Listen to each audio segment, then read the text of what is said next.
Afeswa gi THOUBAL Annual Raising Day Ceremony Ngasi THOUBAL WANGMATABA LEIBA Stai MANDIR Pangthokkhre Armed Forces Ex-Servicemen Welfare Association Afeswa THOUBAL Linkatuna Ex-Servicemen Family Singi Yaifanaba Thabak Thoram Sing Paiklakpa Chahi Tara Mapung Farakpaga Iroinana Pangthokkiba Thoram aduda Lieutenant General Konsom Himalaya Afeswa gi President Retired Wing Commander A.K. Devendra Singh, Retired Colonel C.H. Inaubi, Retired Colonel I.S. Sanam, Amadi, Retired Colonel P. Gopendra na Chingbana President Members Singoina Sarugyaki, Tharangi Mapung Oiba Sarukama Oina ex-servicemen Singh na Makoy ki Haizaba talent kaya utuna nungaiba Fongdok Pagalonina, Makoyna service Toringaida Thingna Kiba Awan Nungai Wari kaya Fongdok Naki, Lonina Association gi Maikedi members Singh da Achamba Kutu kaya Sutamki, Tharamaduda Wangang Naduna Lieutenant General Constam Himalayana High.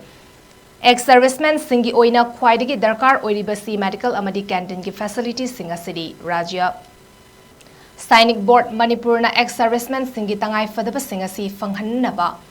Matamatangi Oina Honari, Koirengay LEIBA ECH Amadi, Canteen Asida, 27 Mountain Division na Chawna contribution Tawbiduna ex-servicemen Singh da Ahenba facility kaya piri loide na lakliba October November asidagi lupa crore kunlom changna Koirengay da permanent oiba anoba ECHS building amasu sananaba amade masigi heknakal da ex-servicemen Singh damak shopping complex amasu sananaba thorang pumnamak loire hairaduna Haukiba Kargil War aduda mahagna 27 Rajput Infantry Battalion amadi CO ama oina lanfam adu thengna kiba wafam kaya thamladuna Indian Army ama oiribagi chauthok saba wafam kaya phongdoki